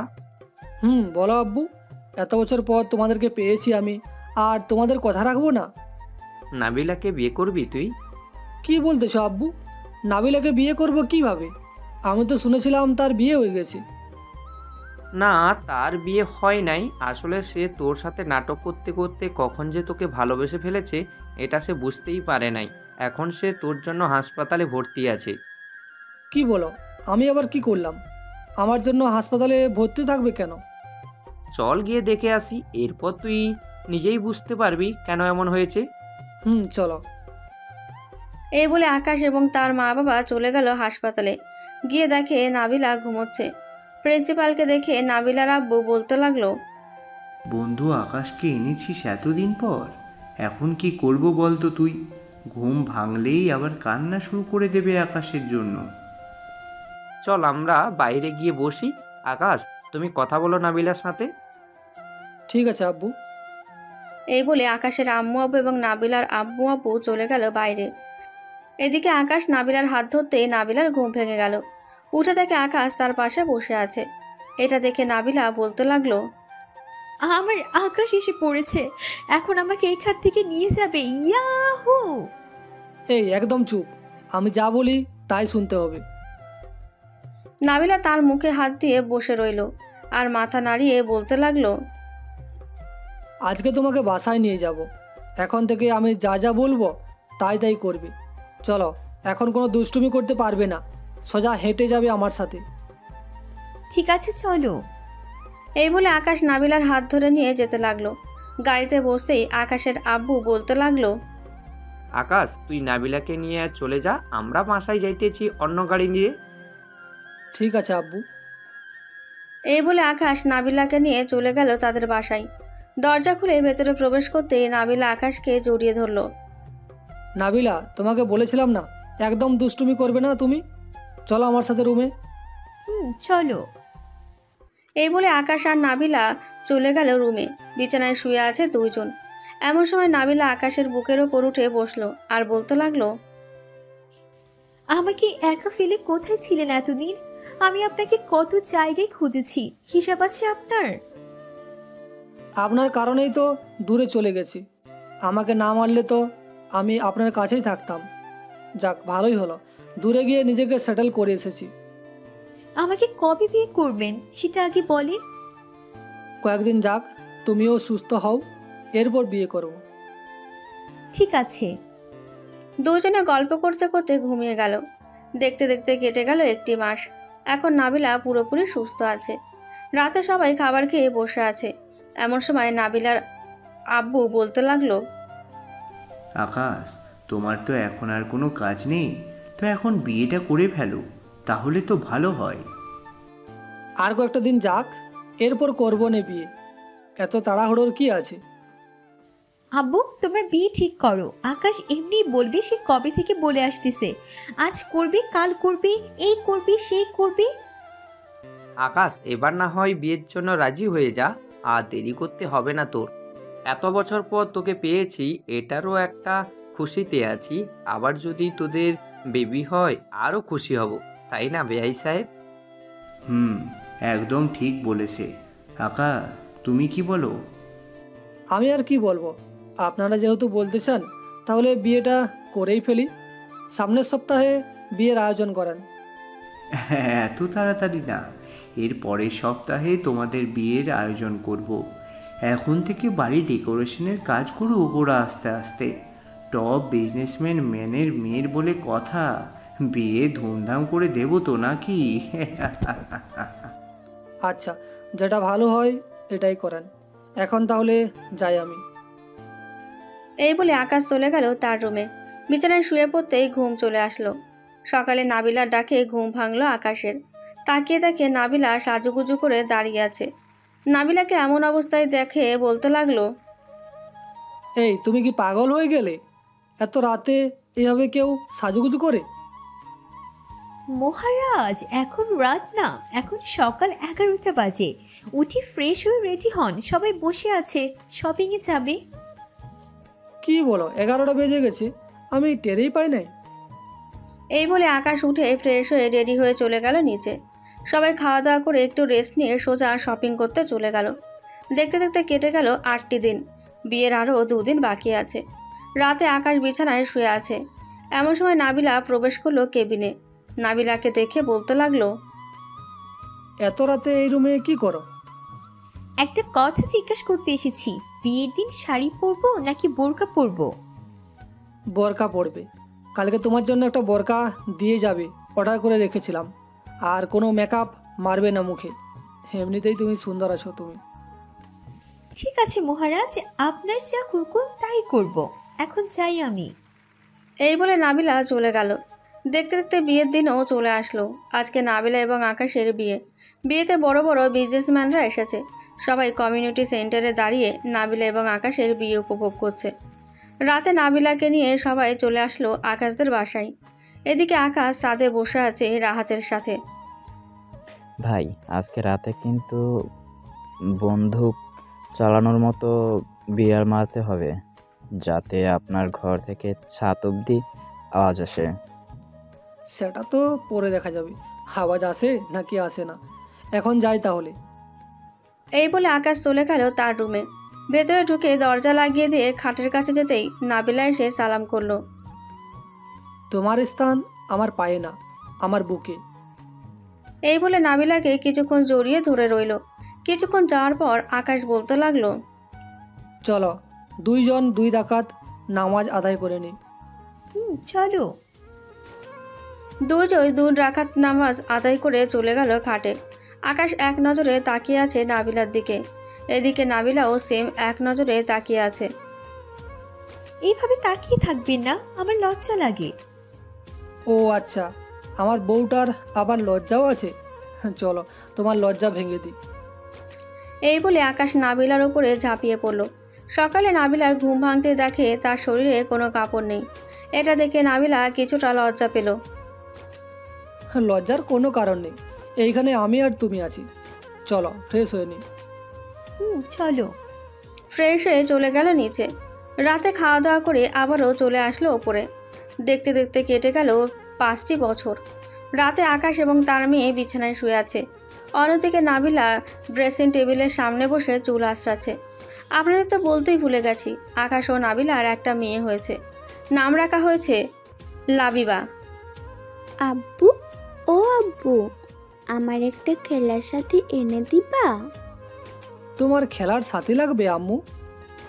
হ্যাঁ আব্বু, আমার খেলার সাথী লাগবে। একা একা খেলতে ভালো লাগে না তো। ঠিক আছে, তাহলে ঘুমিয়ে পড়ো, আমি তোমার জন্য খেলার সাথী নিয়ে আসতেছি। ঠিক আছে আব্বু।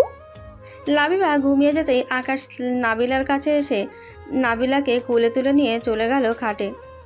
এই কি করতেছো? আমার লাবিবা মেয়ের জন্য আরেকটা খেলার সাথী আনতেছি। এই বলে আকাশ নাবিলার ওপর ঝাঁপিয়ে পড়ে। বাকিটা ইতিহাস হয়ে থাক। আজকের গল্পটা এই পর্যন্তই। দেখা হবে পরবর্তী কোনো গল্পতে। সেই পর্যন্ত সবাই ভালো থাকবেন, সুস্থ থাকবেন। ধন্যবাদ সবাইকে।